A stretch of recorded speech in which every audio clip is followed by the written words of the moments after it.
കുറച്ച് അനാഥ കുട്ടികൾ മാത്രമേ ഉള്ളൂ. സ്കൂളിലൊക്കെ ചെല്ലുമ്പോ കാണാം ഓരോ അച്ഛനമ്മമാരും അവരുടെ കുട്ടികളെ സ്കൂട്ടറിലോ ഓട്ടോറിക്ഷയിലോ കാറിലോ ഒക്കെ കൊണ്ടുവരുന്നത്. അവരെ കെട്ടിപ്പിടിച്ച് ഉമ്മയൊക്കെ കൊടുത്ത് ടാറ്റ കൊടുത്ത് കൊഞ്ചിച്ച് സ്കൂളിലേക്ക് കയറ്റിവിടുന്നു. ഞാനതെല്ലാം കണ്ടു കൊതിച്ച് കണ്ണെടുക്കാതെ നോക്കി നിൽക്കും.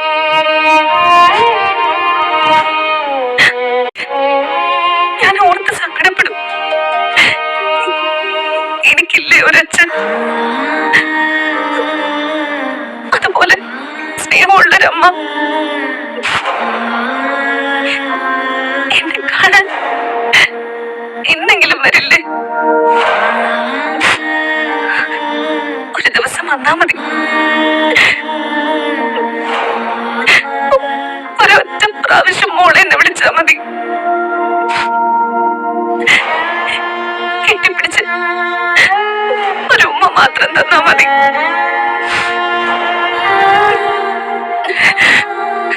പക്ഷെ ആരും വന്നില്ല.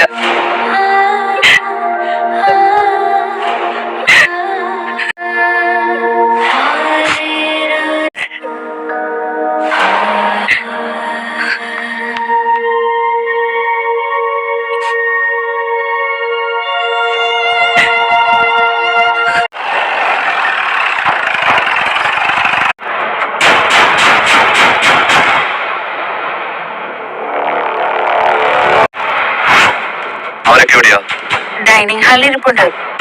ലാലിച്ചാനെ വെയിറ്റ് ചെയ്തിരിക്കുക. കയറി വാ.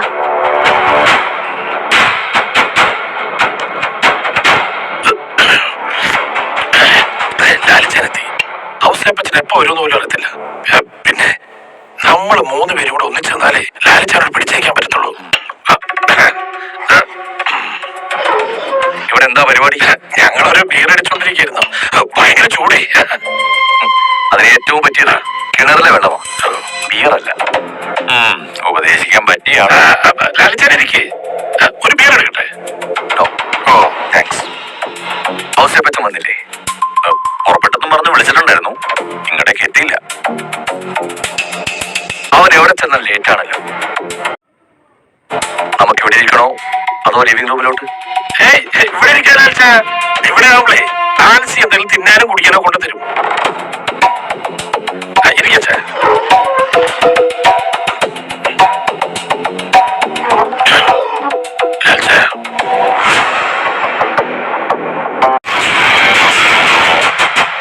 ഇല്ലന്മാരെല്ലാം ഉണ്ടല്ലോ. കൊള്ളാം.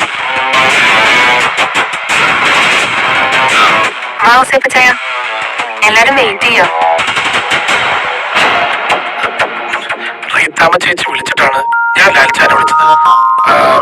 ഏലിയാസും എന്നെ വിളിച്ച് സംസാരിച്ചിരുന്നു. ഈ പുളിക്കൽ തറവാട്ടുകാരെ ലാലിച്ചാൻ അറിയാലോ. പോക്കിരികളാ. സ്റ്റീഫൻ ഒരു വനിതാ കളക്ടറെ ടിവിയിലിട്ട് റേപ്പ് ചെയ്തതിന് ജയിൽ ശിക്ഷ അനുഭവിച്ചിട്ട് ഇറങ്ങിയവനാ. എന്തായി? എന്നതാ ഔസേപ്പച്ചായ? എത്ര നേരായി വിളിച്ചിട്ട്? ഏറ്റവും അടുത്ത് കിടക്കുന്ന ഔസേപ്പച്ചായനാ ഏറ്റവും അവസാനം വരുന്നേ. നിന്നെ പോലെയാണോ ഞാൻ? എനിക്ക് ഭാര്യയും മക്കളും പിള്ളേരും പെറുങ്ങണികളും ഉണ്ട്. വിചാരിക്കുന്ന ഉടനെ എന്നെ വീട്ടിൽ നിന്ന് ഇറങ്ങി പോരാനൊന്നും പറ്റത്തില്ല. മക്കളെ കൂടാതെ വേറെ പിള്ളേരുണ്ടോ? ഈ പെറുങ്ങാവണികളൊക്കെ ഇടുന്നു. റോബി, നീ എന്റെ വായിന്ന് വല്ലതും കേൾക്കും കേട്ട? ഒരു മോന് വർത്താനം പറയുന്നു. ചൂടാണല്ലോ. ആൻസി, കുടിക്കാൻ ചായയോ കാപ്പി എന്താണെന്ന് വെച്ചെടുത്തോ. ലാലിച്ചാന് കാപ്പി മതിയേ. അല്ല, ലാലിച്ചാൻ എപ്പോഴാ വന്നേ? കുറെ നേരമായി. നീ വരാൻ വെയിറ്റ് ചെയ്യായിരുന്നു. എന്നതാ ലാലിച്ചായ? ആ പുളിക്കലെ പെണ്ണുമുള്ള വളിച്ച വർത്താനം വിളിച്ചു പറഞ്ഞുകൊണ്ട് എടുക്കുന്നേ. അമ്മാതിരി ചോദ്യങ്ങളൊക്കെ അവരോട് ചോദിച്ചോണ്ട് എന്നോട് ചോദിക്കാൻ വന്ന മറുപടി കിട്ടില്ല. പുളിക്കന്മാരുമായിട്ട് ഉടക്കിൽ പോവാതിരിക്കുന്ന ബുദ്ധി. അവന്മാര് നേരിട്ട് എന്തെങ്കിലും ചെയ്യാൻ വന്ന നമുക്ക് ധൈര്യമായിട്ട് എതിർക്കാം. അവന്മാരങ്ങനെയല്ലല്ലോ. ചതിയും വഞ്ചനയും ഏഷണിയും അതും ഇതൊക്കെ പറഞ്ഞോണ്ട് നടന്ന് നമ്മളെ നാണം കെടുത്തു. ഇപ്പൊ തന്നെ റീതാമ്മ ചേച്ചി എന്തോ പറയുന്നേ? ലാലിച്ചായന് ഒരു സ്ത്രീയുമായി അവിഹിത ബന്ധമുണ്ടെന്ന്, അതിലൊരു മകളുണ്ട്. അതുകൊണ്ടാണ് ഭാര്യ മക്കളെയും അഞ്ചലെ കൊണ്ടുപോയി താമസിപ്പിച്ചേക്കുന്നത്. ഇപ്പോ അവിഹിതത്തിലുണ്ടായ മകളെ കൂട്ടിക്കൊണ്ടുവന്നു. ഇനി ഉടനെ തന്നെ തള്ളയും കൂടെ കൂട്ടിക്കൊണ്ടുവരും എന്നൊക്കെ റീത്താമ പറയണേ. അതൊക്കെ കേൾക്കുമ്പോ നമ്മുടെ തൊലി ഒരിഞ്ഞു പോകും. ലാലിച്ചാരെന്ന് വെച്ചാ ഞങ്ങളുടെ അഭിമാന സ്തംഭനമാ. അഭിമാന സ്തംഭനമല്ല, അഭിമാന സ്തംഭം. കേണൽ സ്റ്റാൻലി ജോസഫ് എന്ന് പറയുന്ന ആള് ഞങ്ങളുടെ സഹോദരനാണെന്ന് പറയുമ്പോ ഞങ്ങൾക്ക് രോമാഞ്ചമാ. ലാലിച്ചൻ അറിയോ? ലാലിച്ചായന്റെ മോളായിരിക്കും. കല്യാണത്തിന് മുമ്പേ ഉള്ള ബന്ധത്തിലുള്ളതായിരിക്കും. ഓർഫണേജിൽ കിടന്ന് കഷ്ടപ്പെട്ട കൊച്ചുമായിരിക്കും. ലാലിച്ചായന് അതിനോട് സ്നേഹവും കരുണയൊക്കെ തോന്നുന്നുണ്ടായിരിക്കും. അതൊക്കെ വേണ്ടത് തന്നെയാ. പക്ഷേ പറയടാ എന്തോന്ന്? പക്ഷേ അവനവൻ നാറാതെ നോക്കണ്ടേ, കുടുംബക്കാര് നാറാതെ നോക്കണ്ടേ, ഭാര്യയും മക്കളും നാറാതെ നോക്കണ്ടേ. ആ പെൺകുച്ചിന് ഇത് വലിയ അഭിമാനമാണോ? ആ വിഹിത സന്താനം എന്ന നാട്ടിൽ മുഴുവൻ അറിയപ്പെടുന്നത് ആണോ?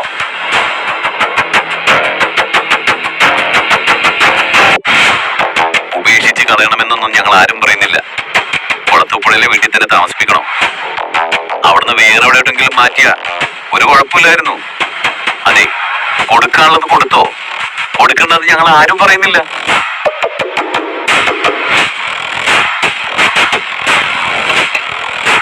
പറയാനുള്ളതൊക്കെ കഴിഞ്ഞോ?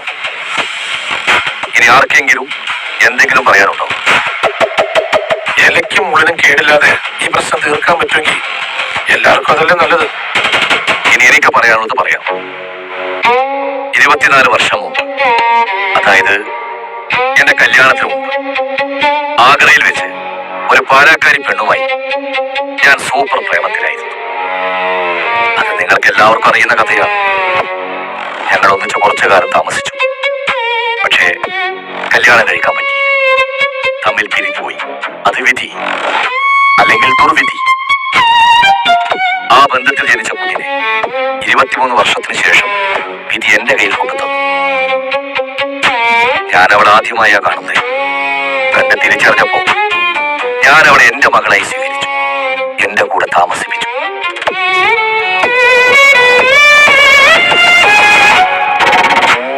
എനിക്ക് പുളിക്കന്മാരെ സുഖിപ്പിക്കേണ്ട ആവശ്യമില്ല, നാട്ടുകാരെ സുഖിപ്പിക്കേണ്ട ആവശ്യമില്ല, നിങ്ങളെയും സുഖിപ്പിക്കേണ്ട ആവശ്യമില്ല. നിങ്ങളെക്കാൾ ദയയും കരുണയും സ്നേഹവും അംഗീകാരവും വേണ്ടത് അവൾക്കാണ്. നിങ്ങളെ എല്ലാവരേക്കാൾ വേണ്ടത് അവൾക്കാണ്. അവൾക്ക് കൊടുത്തിട്ട് ബാക്കി വരുന്നത് നിങ്ങൾക്ക് തരാം. എന്റെ തീരുമാനം അതാണ്.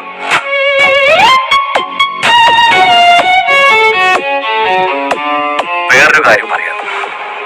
എന്റെയും അലീനയുടെയും കാര്യത്തിൽ നിങ്ങൾ ഒരുപാട് വേവലാതിപ്പെടേണ്ട. അതിലിടപെടാൻ വരികയും വേണ്ട. റീത്താമ്മയും പുളിക്കന്മാരും പരാതിയുമായിട്ട് വന്നാൽ അവരുടെ പരാതി നിങ്ങൾ തീർത്തു കൊടുക്കണം.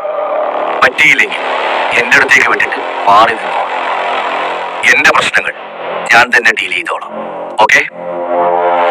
ഇത്രയോട് ഇതിനെ പറ്റി പറയാം.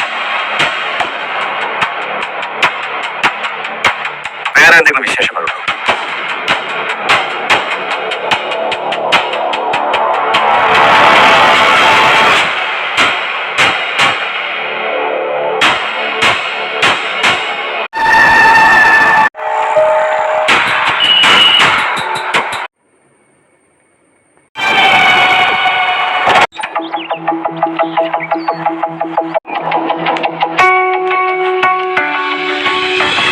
നിനക്ക് ആരോട് ഇത്രയും ദേഷ്യം? എന്നോട് തന്നെ. ആർക്കും പരാതി ഒന്നുമില്ലല്ലോ. നീ എവിടെ പോയിട്ട് വരും? പറഞ്ഞിട്ടല്ലേ പോയത് ഫ്രണ്ടിനെ കാണാൻ പോണെന്ന്. അത് നീ എന്നത്തിന് ഈ തിളക്കുന്നേ? എന്റെ ഫോൺ പോയി, നോക്ക്. ഇത് പരങ്ങുന്ന പോലുമില്ല. അയ്യോ, ഇതെന്നെ പറ്റിയതോ? എന്റെ കയ്യിൽ നിന്ന് താഴെ വീണു, ഡിസ്പ്ലേ പൊട്ടി. പിന്നെ ഞാൻ വലിച്ചൊരു ഏറും കൊടുത്തു. അഹങ്കാരം നല്ലത്, എന്നാ പറയാനാ. ഇനി കുറച്ചു നാൾ ഫോൺ ഇല്ലാണ്ട് നടക്കും, അപ്പൊ പഠിച്ചോളൂ. ഇനി എന്നാ പഠിക്കാനാ? എല്ലാരും കൂടി പഠിപ്പിച്ച് പഠിപ്പിച്ച് ഇപ്പൊ ജീവിക്കണമെന്ന് പോലുമില്ല. ഇതെന്ത് പാട്?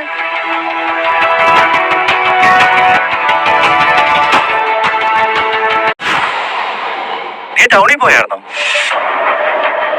പോയി. നിന്റെ മുഖം എന്താ വല്ലാതിരിക്കുന്നേ? രോഹിതന്റെ ഫോണും തരാവോ? നിന്റെ ഫോണിന് എന്നാ പറ്റി? അത് കേടായി. കാണിച്ചേ നോക്കട്ടെ. കാണാൻ പ്രത്യേകിച്ചൊന്നുമില്ല, ഡിസ്പ്ലേ പോയി. ആ സർവീസ് സെന്റർ കൊടുക്കാൻ മേലായിരുന്നോ? കൊടുക്കണം. രോഹിതന്റെ ഫോണും താ, ഞാൻ ഇപ്പൊ തരാം. ഒരു കോള് വിളിക്കാനാ. ആരാ വിളിക്കാനാ? നമ്പർ പറ, ഞാൻ വിളിച്ചുതരാം. ഞാൻ വിളിച്ചിട്ട് തരാന്നേ, പ്ലീസ്. ഞാൻ വിളിച്ചുതരാലോ, നീ നമ്പർ പറ. ഇയാൾക്കാണ് ഇത്ര വലിയ ചാടാ? ആരടി ചാട് കാണിക്കുന്നേ? നിനക്കെന്താ നമ്പർ പറയാൻ മതി?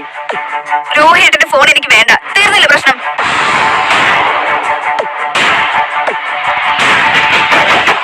എന്നാത്തിന് അവൾ ഒച്ചയിട്ടത്? ആ അവളുടെ ഫോണ് പോയി, അതിന്റെ കലിപ്പ്. ഈയിടെയായിട്ട് അവൾക്ക് നെളിപ്പ് കൂടുതല.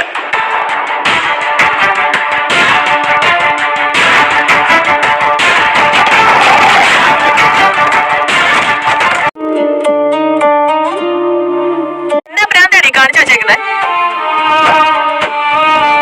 അല്ല, നിനക്ക് എന്നാത്തിന്റെ കേടാ? അമ്മ ഇപ്പൊ ആരെങ്കിലും ഇങ്ങോട്ട് വിളിച്ചോ? ഇതിന് മാത്രം എന്നാ സംഭവിച്ചത് ഇവിടെ? ഒരിടത്തും ഒരു ആശ്വാസം ഇല്ലെങ്കിൽ പിന്നെ എന്നാ ചെയ്യും? നിനക്കിപ്പോ എന്നാത്തിന്റെ കുറവാ? ഒരു കുറവില്ല, എല്ലാം ഉണ്ട്. സമ്മതിച്ചു. ആർക്കും ആരെയും പേടിയില്ലെന്നായി ഈ വീട്ടില്. അലീന എന്ന പേരുള്ള നാശം പിടിച്ചവള് അങ്ങനെ ഒരു പരിഷ്കാരം നടപ്പാക്കിയിട്ടാ പോയത്. ഉഗാണ്ടയില് ഭൂകമ്പം ഉണ്ടായാലും അമ്മ അത് വളച്ചു കെട്ടി എങ്ങനെയെങ്കിലും അതിന്റെ കുറ്റം അലീല ചേച്ചിയുടെ തലയിൽ കൊണ്ടു വെക്കും. അതിവരെ എല്ലാവർക്കും അറിയാം. ഭൂകമ്പം എത്രയോ ഭേദമാ. വീടിടിഞ്ഞ് വീഴുന്നല്ലേ ഉള്ളൂ. അതിനേക്കാട്ടിലും വലിയ നാശമല്ലേ അവളുണ്ടാക്കി വെച്ചിട്ട് പോയത്. അമ്മ ഒന്ന് പോകുന്നുണ്ടോ? എനിക്ക് ഒറ്റയ്ക്ക് കുറച്ചു നേരം ഇരിക്കണം.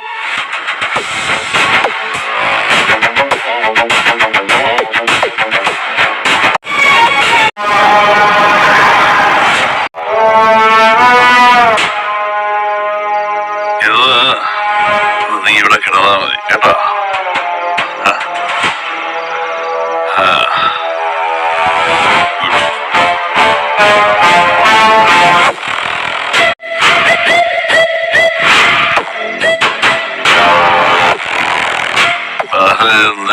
വീട് കൊള്ളാം. എന്നാ പിന്നെ ഇറങ്ങിക്കളയാ, സമയമായി.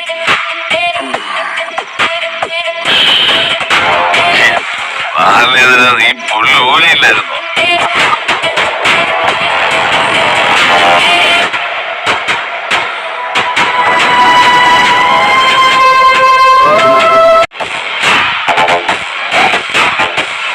ഇതെന്ത് വന്നിട്ടുണ്ട്?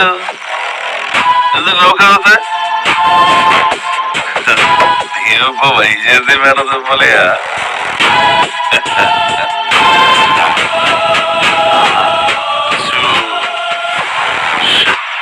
എന്റെ ബാലേന്ദ്ര, നീ ഡോറടയ്ക്കണ്ടേ? ഇറങ്ങിയതുകൊണ്ട് ഞാൻ പറ്റുന്നത്. ആ ഇപ്പൊ കറക്റ്റായി. അങ്ങനെ വഴിക്കതാ.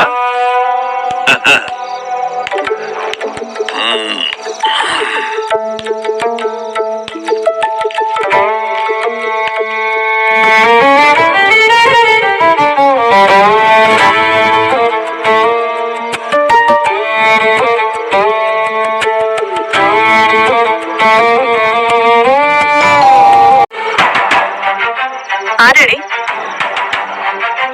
അച്ഛനാന്ന് തോന്നുന്നു. ആ, നീ ഉറങ്ങിയില്ലായിരുന്നോ? ഇല്ല, ഒരു അസൈൻമെന്റ് എഴുതുമായിരുന്നു. ആ, ചെന്ന് തുറന്നു കൊടുക്ക്. തോന്നിയ സമയത്താ പോക്കും വരവും. ചോദിക്കാൻ പറ്റത്തില്ലല്ലോ. ചോദിക്കേണ്ട പോലെ ചോദിച്ച് അറിയേണ്ടതൊക്കെ അറിയാൻ പറ്റും. എന്റെ ചോദ്യത്തിന് എന്നെ കുഴപ്പം? അത് മറുപടിയൊക്കെ പറയാറുണ്ടല്ലോ.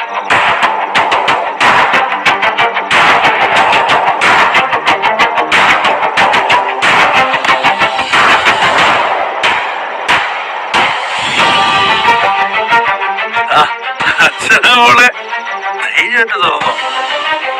അച്ഛൻ തന്നെയാ.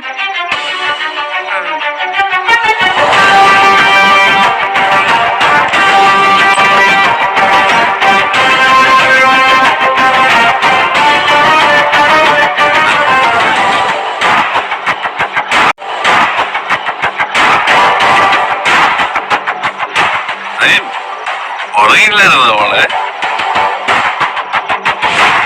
അച്ഛൻ കുടിച്ചോ? എന്ത്? വെള്ളമാണോ മദ്യമാണോ? രണ്ടും. ഇങ്ങനെ വന്ന് നിക്കണമെങ്കിൽ എന്ത് കുടിച്ചിട്ടായിരിക്കും?